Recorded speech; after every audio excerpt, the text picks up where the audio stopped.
This is Trend Following Radio, where great thinking comes alive. Nobel Prize winners, legendary traders, best-selling authors, and the pros that know what drive us irrational human beings. I am your host, Michael Covel. Not filtered, raw, honest. That's my passion.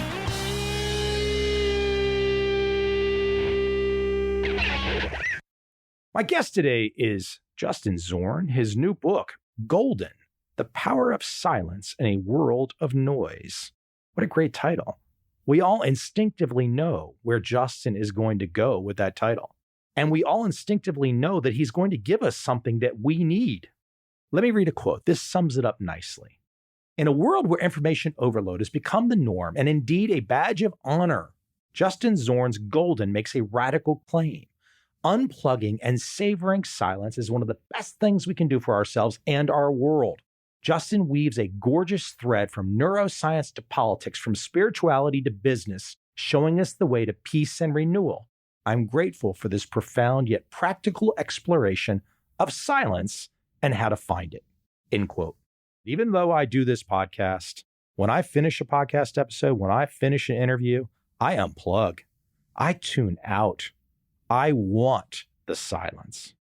Without any further setup, let's get into my conversation today with Justin Zorn and learn a little bit about that power of silence in our crazily noisy world. I hope you enjoy this conversation.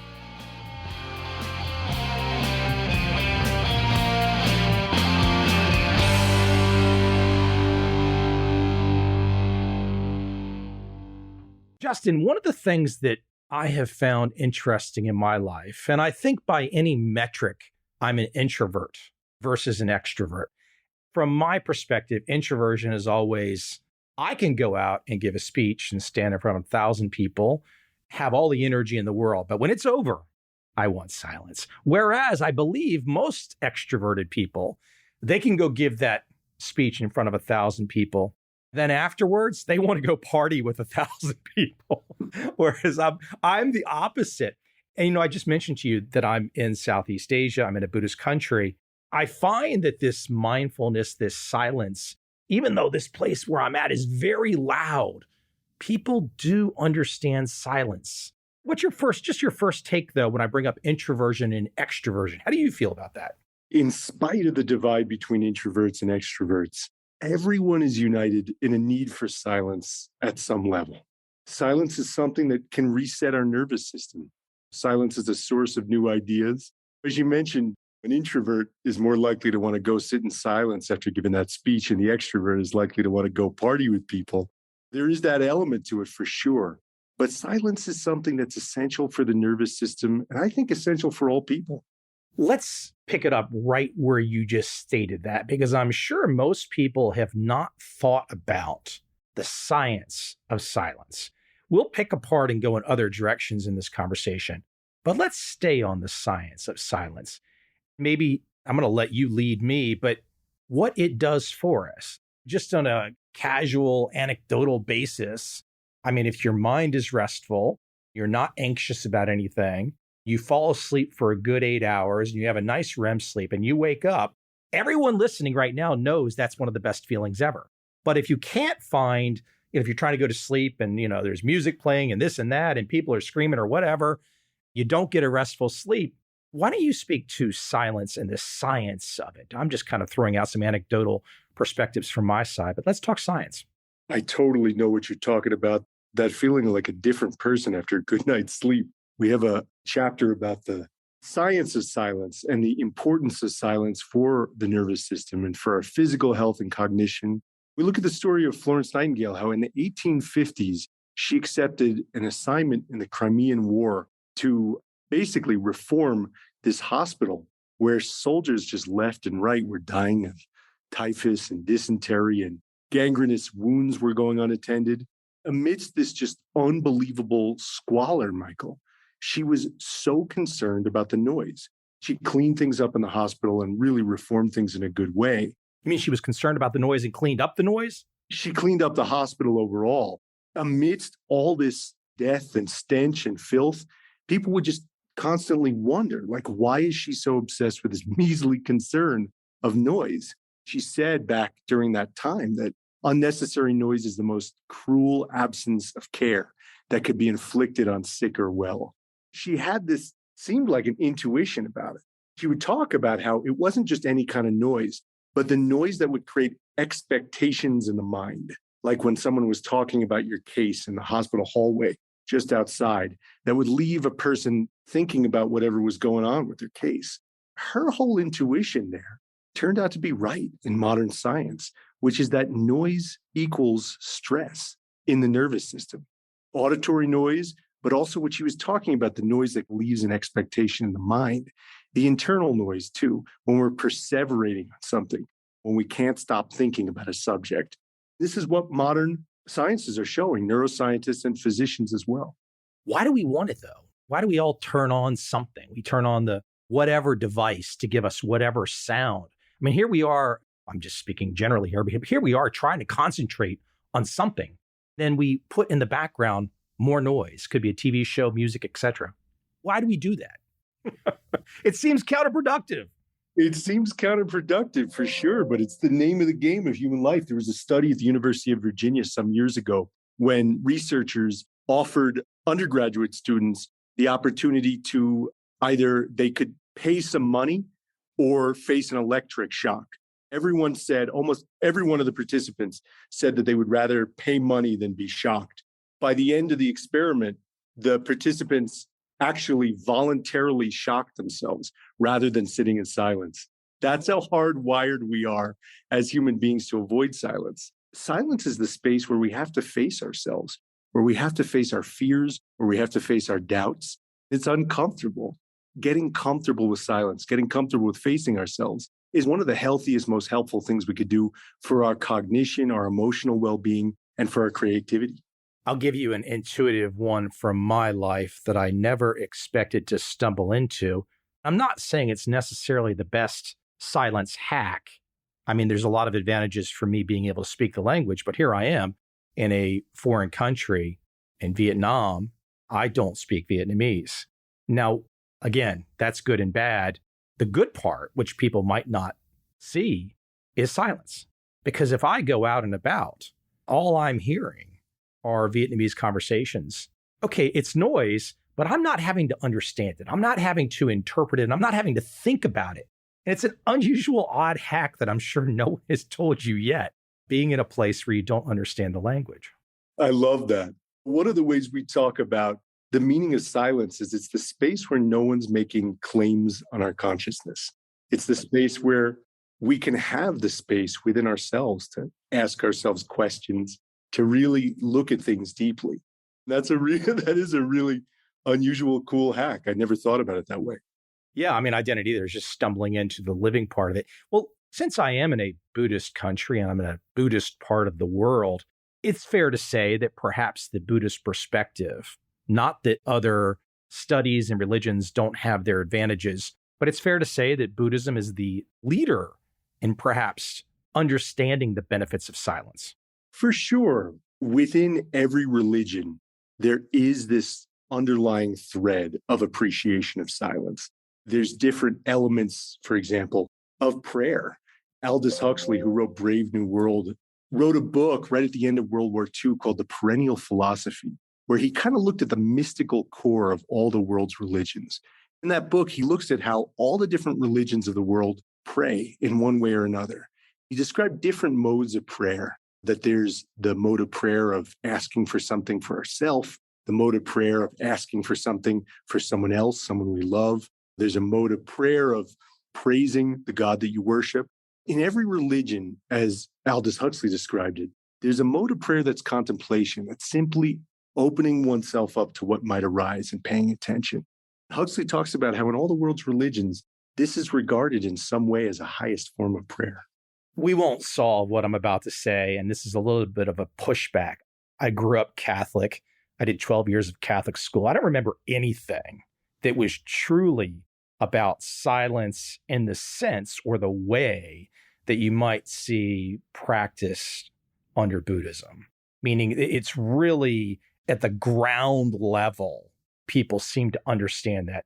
Again, I'm not trying to create a controversy here or anything, and I understand Mr. Huxley's point of view, but it does seem like, I don't know how I would even refer to Buddhism. It definitely is not, doesn't feel like a religion compared to other religions. And again, that could be considered controversial by some. But you know what I'm saying? That there really is something to being in the mystical Far East, so to speak, when it comes to talking about silence compared to, let's say, like you're in the Washington, D.C. area, are you? I'm now in Santa Fe, New Mexico. You're in Santa Fe, okay. A little bit more of a mystical place. Well, yeah, I'm watching Better Call Saul right now, which is close by. But you know what I'm saying? There is something on the foundational level, and I'm sure you've had a chance to travel some too.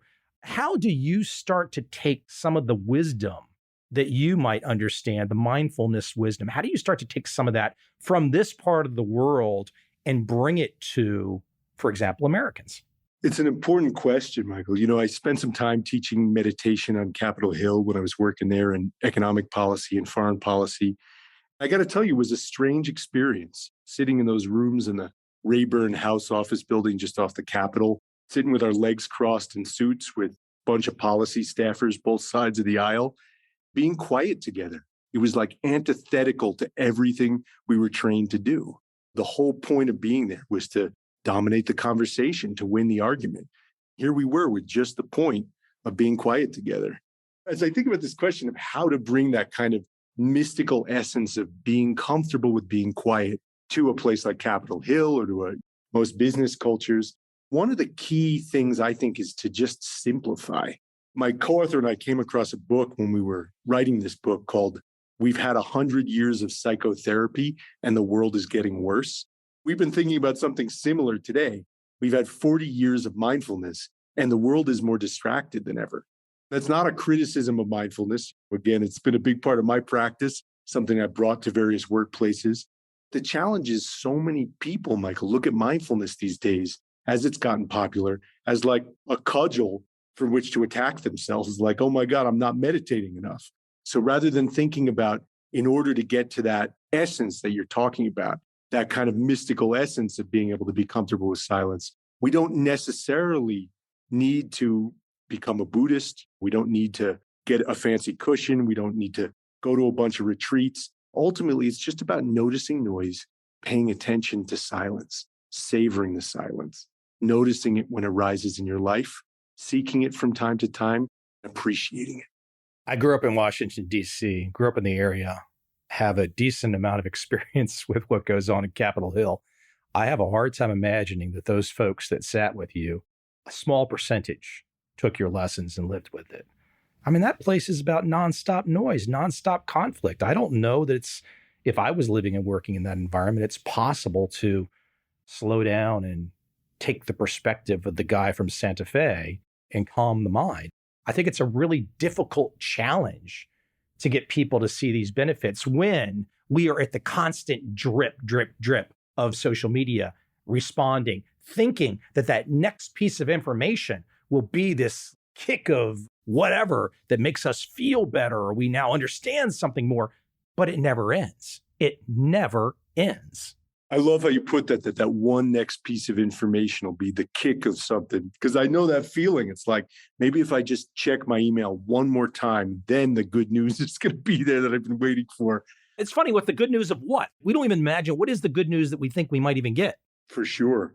We talk in the book with Justin Brewer, who's a leading neuroscientist. He's for decades been doing really a unique kind of fMRI studies on the brains of meditators. We asked him, what is silence for you? We asked him about the deepest silence he's ever experienced. He said quite a bit about his personal experience that was fascinating.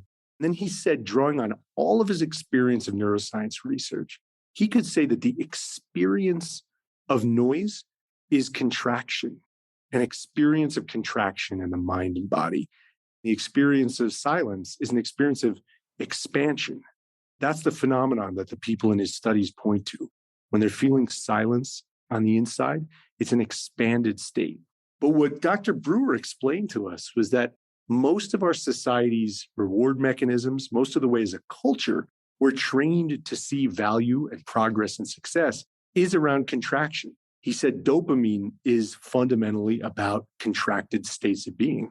There's also this more expansive state of happiness, That's different from the dopamine rush. It's different from that contracted state. As you lay that out, I'm thinking about my experience as somebody who has written a lot, whether it started with blogs, moved to books, doing this podcast, of course, yourself being an author. If one can't have, even if they don't understand the particulars of the science, or they don't understand the particulars of the techniques, if one can't find a place to have some silence, how can one do anything? In the sense that, okay, let's say you've got an 80,000 word book in front of me. How can one compose that book unless, even if there's noise surrounding you, you have to put your mind to a certain silence, a certain concentration to compose sentences that go on to fill 80,000 words to let people understand the depth. Whereas I think if people don't have the chance to experience something, this kind of endurance to achieve a goal, it just feels like people are bouncing around like a tennis ball almost, where they don't have a chance to experience that. For me, I find these dedicated long processes that I might put myself into, like writing, that's where I can find silence. Totally. What are we going to do about this crazy world? How can we possibly bring more sanity here? Because if we don't have the capacity to do hard things like you're talking about and to focus and to concentrate, but also just to tune in to the essence of things, to get beyond all the sound and stimulus of the world, how are we going to find the creativity and resilience to do the work that we need to do? On one hand, yes, as you're talking about that kind of wherewithal to do big things, to get the things done that we want to do. On one hand, there's the necessity of silence to find the balance, to find the calmness, to find the sustainability of effort to do all these things. And then on the other hand, one element of it too is that the big problems we're facing in our own lives as humanity as a whole, answers might not come through more thinking or talking. We have to open up sometimes to the possibility that the answers might be in the empty space in letting go of the thinking and talking. But letting go of the thinking and talking goes against leadership. We have a culture, we have a society across the globe where somebody is appearing on the screen declaring they will lead you, they will take care of you. Not me, but a significant number of people have bought into this. And so instead of going the path that you're talking about, which requires the inner work, people just keep accepting, well, okay, you know what? I'm going to go be a screwball. The guy on the screen, he's going to take care of me, or he's going to lead me. It's the personal responsibility part. Like, how do we get to what you're laying out unless the individual takes more responsibility? It's an interesting question. I mean, starting with what you said about leadership, I was just given an interview with a German business magazine about the role of silence in leadership. The interviewer was asking me, he was talking about the new chancellor of Germany, who's bringing a lot of silence. He's leaving a lot unsaid in his communication. It's causing him some problems. It's a difficult thing to do, for sure. Because as you said, Michael, it's counterintuitive how to be a leader and embrace silence. The individual listening to that leader, though, if you're constantly in a position of listening to someone else, how's the individual doing the work to find silence if they don't have to look inward? Yep. It's essential to be able to look inward. Well, and I think there's a push-pull between leaders and people in a society writ large. It comes down to our overall relationship as a culture to the silence. We think a lot in the book about the story of how Gandhi spent every single Monday in silence. He never broke that practice. It was something over time that was pretty frustrating, actually, for a lot of people in his movement. A lot of the people who he was leading were upset that he wouldn't talk on Mondays. He said that a seeker after truth has to be silent. On Tuesdays, people would notice that he'd give these rapturous speeches where he'd make some of his most important arguments without notes.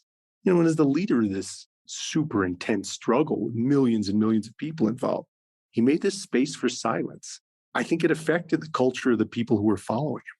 It's an interesting point. I think about doing this podcast, and I release 2 episodes per week. One, an interview with someone like yourself, and usually me riffing on a topic or a kind of a best of episode of multiple interviews. But I look at other people that are doing podcasts, and I can see that they are driven to do something every day. Somehow or another, if they don't produce every day, I kind of say to myself, well, I'm kind of thinking about the Gandhi example. It's like, I don't necessarily have something to say every day. I don't think all these other people do either. We're in this moment back to this information overload where people, because of, let's say, business models and making money, look, I'm not against that at all, but that's driving more and more noise. I mean, if I flip on something like Netflix, which I probably should cancel because I can't find anything on there I want to watch. If I flip on something like Netflix, it's not the same kind of content that you would have seen decades ago. It's more content that's like you watch it and it goes away. You watch it and it goes away. The depth isn't there. It just seems to be noise. Totally. It goes back to your point earlier that you were making, Michael, about why do we fill the space? If silence is so important for our health and our cognition and our relationships, our well-being, then why are we constantly filling it with stuff? Cal Newport talks about the convenience addiction is the term he used. He says that with group emails, for example, in a company, we don't tend to think about weighing their pros and their cons. We just see that any benefit, for example, any information that's imparted to someone is enough to justify continued use. And across our society, I think there's a convenience addiction like that, related to noise, related to sound and stimulus. We just say, if it's useful for something for somebody, let's do it. We're not thinking so much about the costs of the distraction. It comes down to the whole structure of how our economy is organized too. The way we measure GDP, for example, it's been talked about a lot that, GDP only measures raw industrial output. Basically, if you preserve a forest and leave it intact, it doesn't count as anything positive for GDP. But if you cut it down and get the lumber to sell to Home Depot, then that counts as a plus. That's a problem with respect to the environment. In the book, we describe how you can say something similar about human attention. If you leave human attention pristine and untouched, that doesn't add anything to GDP. But if you find a way to commoditize it and get it as eyeballs on the screen to advertisers or on the page, then all of a sudden you have something that's monetarily valuable. How do we think beyond just telling people go meditate, or beyond even just telling people appreciate silence more? How do we think about shifting some of these systems in our society that skew us away from pristine attention? Well, you mentioned distraction. I think sometimes I observe people. Look, when I see distraction, I know that somebody has engineered it. They have engineered the distraction into my life for some benefit they will receive. I may or may not receive a benefit. Typically, I won't receive a benefit, but I'm still distracted. I observe that too many people don't observe that they're being engineered to distraction. They think it's like some kind of natural occurring thing and it's exciting or whatever. They don't realize that someone's playing them for an economic benefit. Exactly. It's a big question. How do we change those incentive structures? How do we change a system like that? You were talking before about what we could do individually. That's a big part of it. There's the individual practice. In the book, we lay out a bunch of different ideas for moment-to-moment individual practices for getting away from that big picture engineered distraction that you're talking about, coming into the moments of silence without necessarily having to have a meditation practice or whatever it might be. We work in the book to come to communal practices, workplace practices, then society as a whole, what we might be able to do to reverse that. As I lay out some of these perspectives at the top, mentioning a Buddhist country, I don't have any meditation practice. I don't say that in a cocky way or an insulting way. I don't. Now, what I do, and one of the ways that I have kind of, again, hacked my way into finding some mindfulness is practicing yoga for over a decade. The yoga that I practice here in Southeast Asia is not calm yoga. It's probably the opposite. So it's very active. But what I find, I kind of stumbled into this. This is the way I stumbled in to my first experience of mindfulness, was having my rear end kicked in a yoga class in 100-degree heat, sweating through everything, coming into that practice with my mind wandering around about whatever I was wandering around about. Then at some moment in the middle of that practice, when I'm just sweating my rear end off, my mind turns off. I forget there's nothing left in there. It's gone. Then you're like, oh, wow. Even more of an oh, wow is the after part where like I'm sitting on the couch for 3 hours after going, okay, what happened to me? I can't think of anything right now. And then that was how I found my way into your world, so to speak. Totally.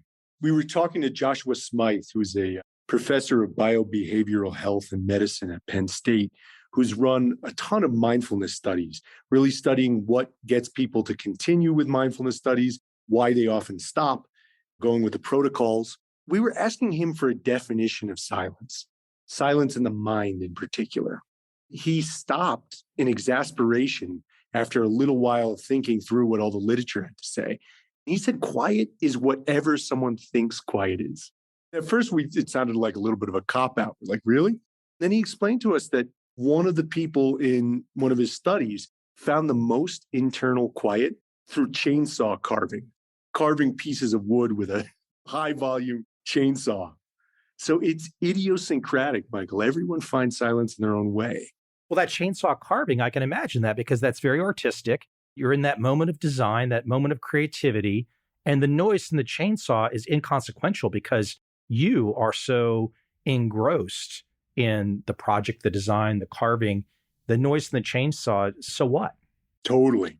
Because when we started writing this book, Michael, we wrote an article in Harvard Business Review about the importance of silence. It resonated with folks, but we were really thinking about it in terms of auditory silence. When that article led to the opportunity to write this book, we were still thinking about writing a book about the power of auditory silence. We started interviewing all these people, a guy who'd been on death row for 30 years, business leaders, poets, scientists, all sorts of physicians, neuroscientists, politicians. We asked all these people, what's the deepest silence you've ever known? We were so surprised by the answers because so many of the answers, like you're describing with the yoga practice, were not necessarily auditorily quiet. They were in motion, it was running the perfect line through roaring rapid. Even the 4 a.m. mark at a dance club, just that point where there's no more self-referential thought. For a lot of people, that's the deepest silence. But hold on, self-referential thought. We might have to stick there for a moment to really get into what you mean. I would interpret it to mean, and this is what I find when I'm having my butt kicked in a yoga class, is you stop thinking about whatever you were thinking about, then you find yourself engrossed in the moment of right now. You're not thinking anything. You got it. It's a really cool feeling when you experience it for the first time. I'm going to guess, I'm not patting myself on the back by any way, shape, or the form, just kind of randomly stumbled into this. I don't think most people experience this. Those experiences are more and more scarce in our world. We actually look at the science of it. We look at the studies, of course, at the auditory level. I mean, there's research that shows that the world is empirically louder than it's ever been. It's not just, perception. I think it's obvious for most of us that the world is more and more information than it's ever been. There's a lot of research out there now showing that it's internally louder in our internal soundscapes and our thoughts than it's ever been. You might have come across Ethan Kross's book, Chatters, a professor of psychology at the University of Michigan. He looks at all sorts of proxy indicators of how loud it is internally in the human experience. He says that these days, looking at measures of compressed speech in different studies, we have to listen to something like 320 State of the Union addresses worth of internal chatter every single day. That internal chatter, that ruminative self-talk, worrying about what's going to happen to me, how do I look, worry in general, talk of the self to the self about the self is increasing. There's a lot of proxy indicators that show it. That's the antithesis of the kind of flow state that you're talking about in yoga. Yeah, that's the, let's see if I can say his name. Sometimes I'll bring it up. Mihaly Csikszentmihalyi. There we go, right? Yeah, that's close. Mihaly Csikszentmihalyi. That's the hardest name to say in psychology, I believe. Totally. Here's one, though, for you, and you kind of just hinted at it. Silence, for a lot of people, is downright scary. That's very unusual to me. I mean, you can already tell talking to me, I cannot relate to that. I can observe that for a significant number of people, I can think of family members, they just cannot go without noise. They must have noise. Nietzsche talked about it as the horror of the vacuum. It's this place for a human being to be without any diversion of attention. It's funny, like the word diversion kind of means entertainment. In Spanish and other Romance languages, divertir is like a different all sorts of variants of words for having fun. It's wonderful to have fun. It's good to divert ourselves. We have to divert ourselves sometimes. Thinking about the etymology of that word, it's like, what are we diverting ourselves from? It's often in silence. It's the space where we have to just sit in a room alone with all the discomforts of the boredom, of the thoughts of mortality. We have to get comfortable with them. Let me throw something out at you and get your perspective. This is not meant to be political. I'm not meaning to go in any particular direction. I'm a Gen X guy. I can think of putting up my first website in 1996, watching the dot-com bubble, the Great Recession. Here we are today, coming out of COVID, all kinds of crazy stuff.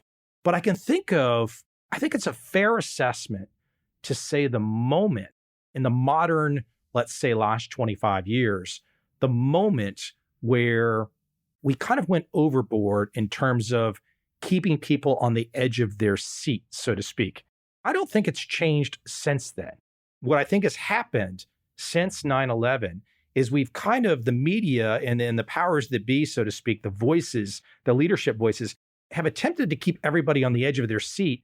And I think people are on the edge of their seat, meaning it's like there's a worry out there that I think triggered with 9/11, this traumatic episode where I think that a lot of people just keep waiting for the next one. Maybe not the next 9/11, but the next whatever big thing. It seems like people are in a constant state of on the edge of their seat. And being in a constant state of the edge of your seat is just not healthy. If you think about how to maximize cable news ratings, you got to keep that sense. When's the next big thing going to happen? If you look at, I remember when I was a kid, breaking news on CNN was pretty rare. It was like maybe. It was actually breaking news. It was actually breaking news. And then suddenly it was like every 10 minutes breaking news.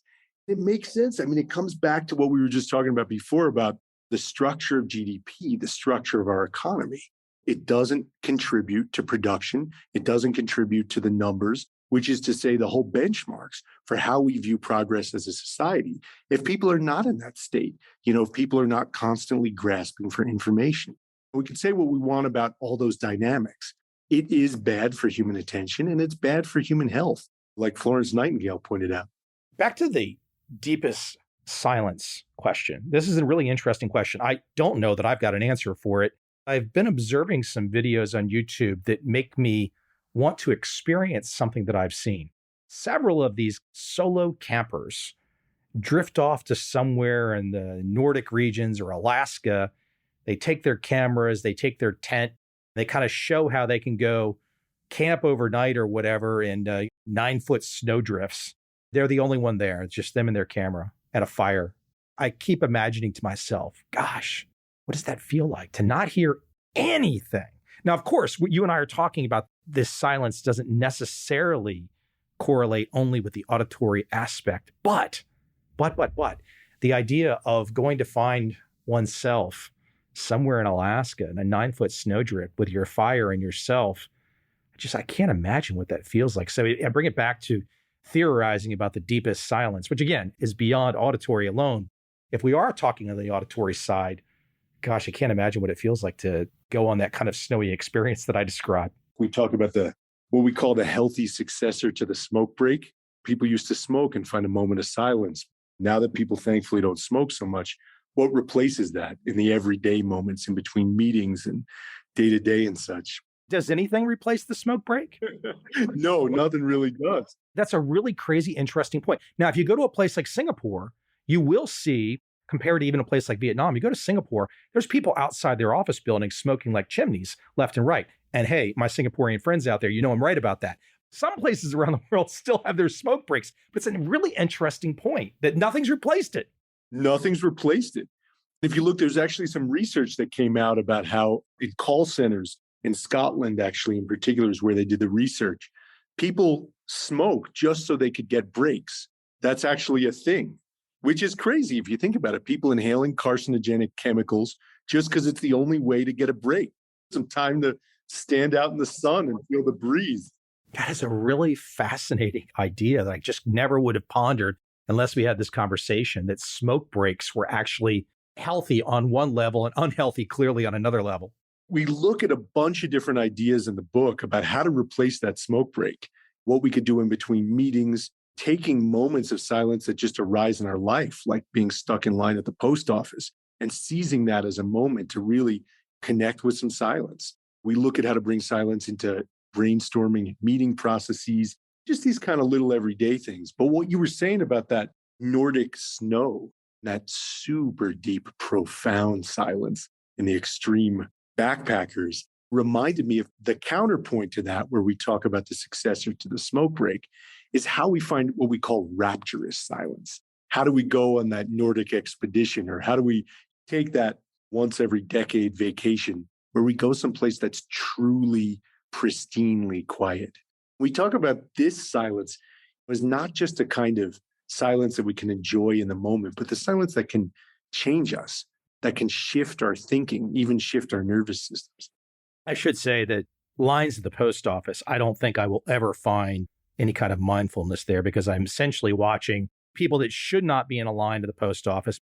Then I'm watching post office employees move at a snail's pace. I find too much stress at the lines of the post office.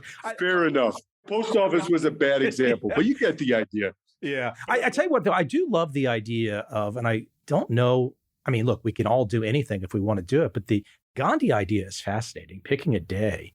My Mondays, I won't say that I go to silence, but I typically on my Mondays don't want anything. I don't want to have any responsibility for anything on a Monday, typically. I've been doing that for a couple decades. I know that feeling for sure. We talk about it. We say it's probably better for most people to take a wordless Wednesday. Monday, there's a lot of emails in the inbox and everything. For most people, I know that feeling you're talking about of not wanting to take responsibility Monday. One thing we talk about with the Gandhi practice, we get it. People have childcare and elder care responsibilities and all sorts of expectations at work. Maybe it's just a few hours. Maybe it's just once in a while. One of the key things is counterintuitive. It's almost a paradox that we have to talk about quiet. We have to be able to talk to our loved ones, talk to our coworkers, maybe our boss, get their full support for doing something like this, to explain that it's really important for your clear thinking, important for avoiding burnout. It's important to say, all right, I'm going to have a conversation with the people in my life, set the expectations. This one Wednesday, I'm not going to talk. I'm not even going to write anything down. I'm not even going to read a book. I'm just going to go on a walk, go on a hike for the day. Just think about my life. Just think about what's really important to me. What are my priorities? Okay, let me challenge you here on an aspect. We sound like two guys that are not 20 years old.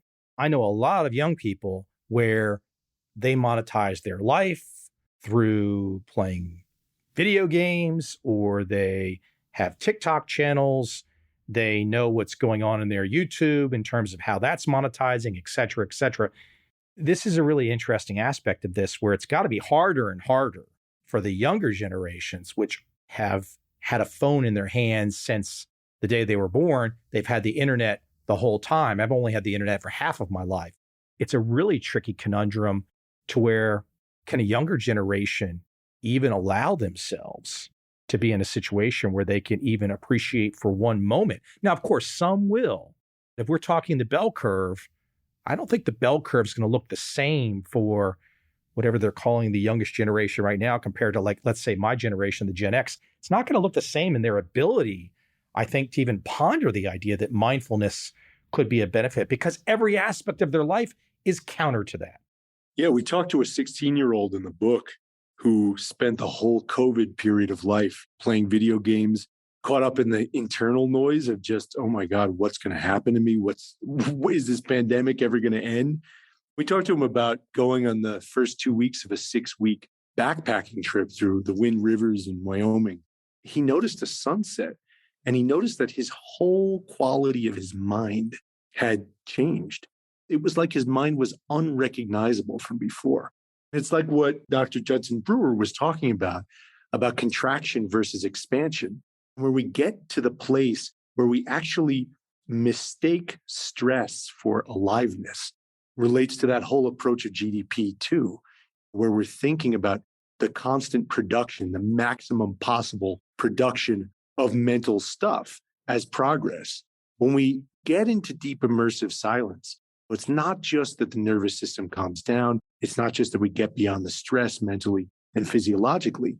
We can start to shift our kind of North Star. We can shift our idea of what's good and what's progress from that contracted dopamine state toward a more expansive state that honors silence.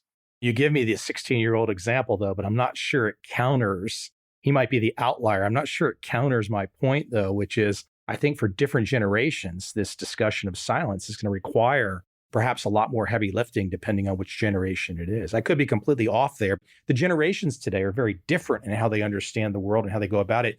By the way, too, as you just brought up the stress equals aliveness, in my mind, I started to think about, okay, I'm a guy that I really like the physicality of exercise and all different kinds of forms. And I want to have my physical self in a good place. You say stress equals aliveness.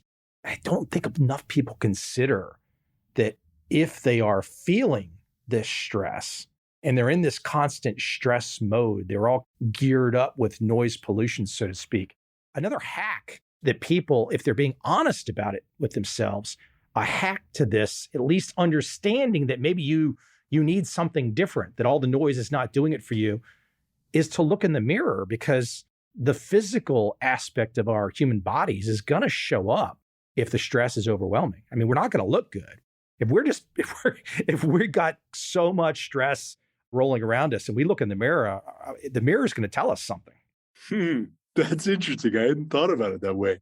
But it's just that getting grounded, that getting in the body, getting out of your head in that same way. If you think about it from a stress standpoint, okay, if your sleep is bad, we know if your sleep is bad, that's going to affect you physically. We might carry more fat and whatnot.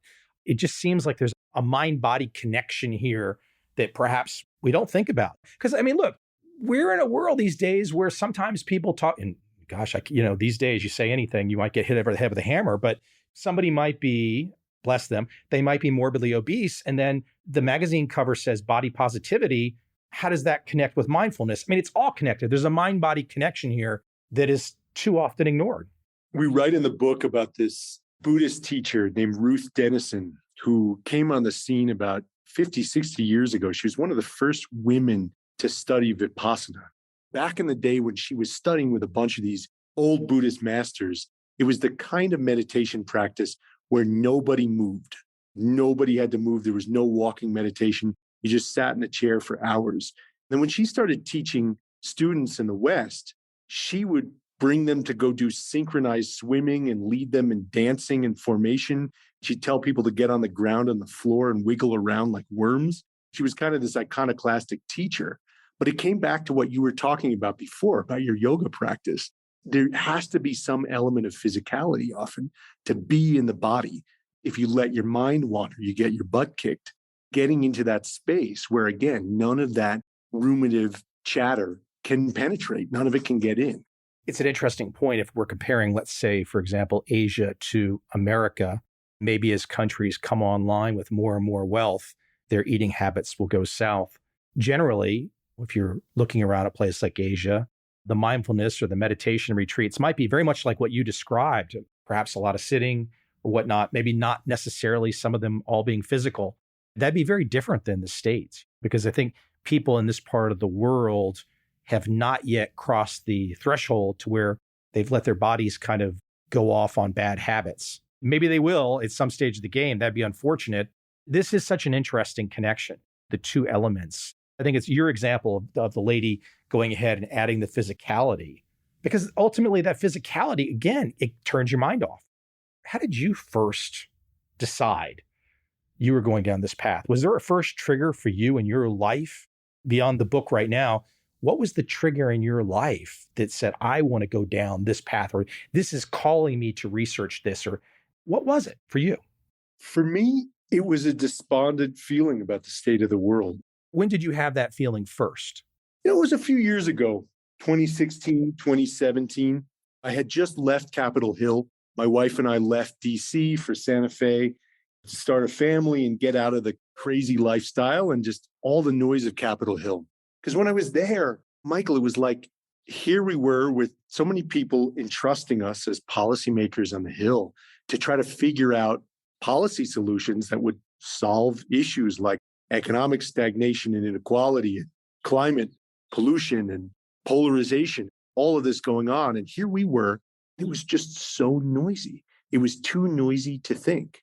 We write in the book about how the Constitutional Convention in Philadelphia, 1787, the framers of the Constitution surrounded the convention hall with a giant mound of dirt because they wanted monastic level silence to be able to write the Constitution. You fast forward a couple centuries to Capitol Hill now. It's the antithesis of that.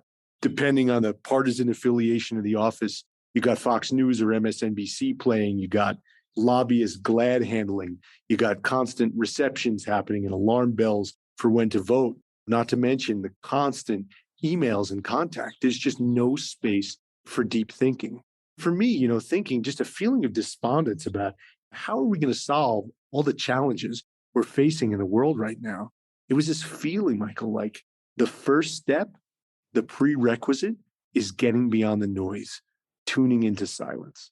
Again, as somebody who grew up in the DC area, say, how are we going to solve these challenges? Maybe this is a side tangent to our conversation, but I seriously doubt any of these challenges are going to be solved by DC. Yeah, it's a fair point. We look at 33 different ways to find silence. The first half of the book is very much about why find silence in terms of the neuroscience, in terms of medicine, in terms of the philosophical wisdom traditions of the world. Most of these approaches we look at are individual practices, like we've talked about, the healthy succession of the smoke break, how to find the rapturous silence, what we could do as families and friend groups, what we could do as workplaces. We have a lot about what we could bring into business practice. We look at how to invest in quiet spaces and public sanctuaries. We look at innovation too.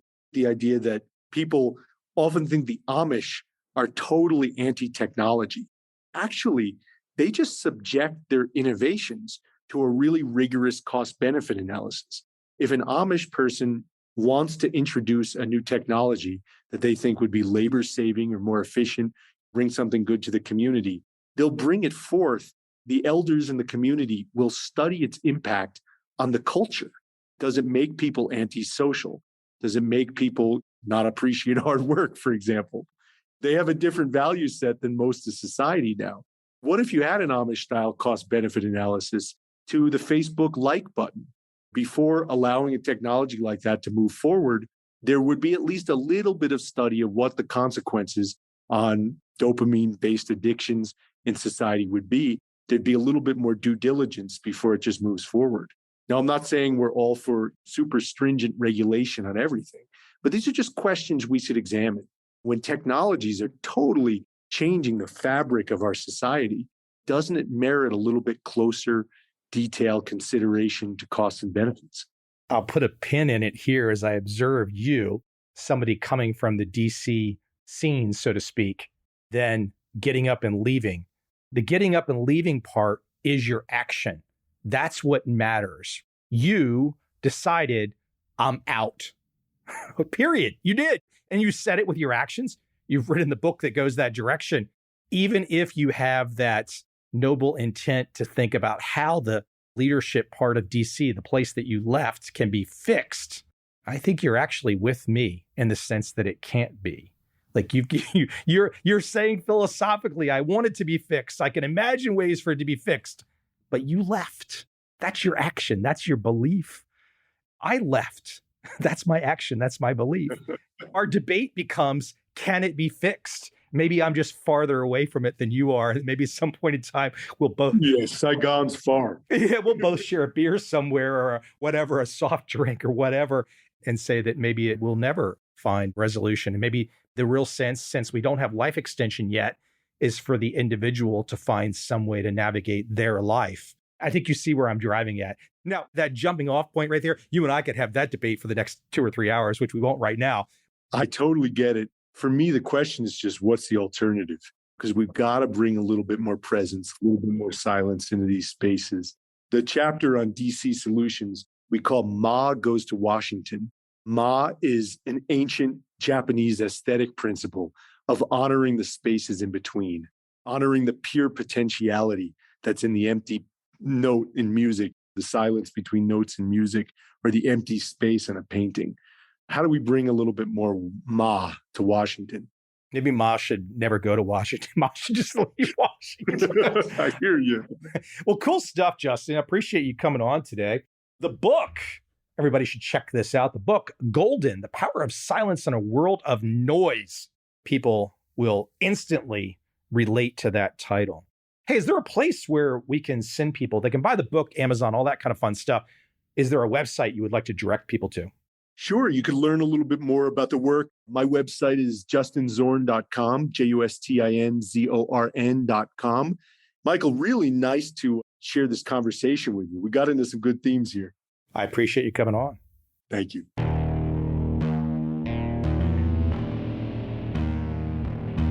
I see a time when those awake will understand how to make money in up, down, and surprise markets. Whether new trader or experienced, college student or financial advisor, protecting against a crash or just trying to make a lot of money, trend following offers everyone an answer in uncertain times. To get started immediately, send me an email, michael@covel.com. I will send you the right trend following steps to take along with my free video. But if you want to buy and hold, trust the government and trust Wall Street, this is absolutely not for you.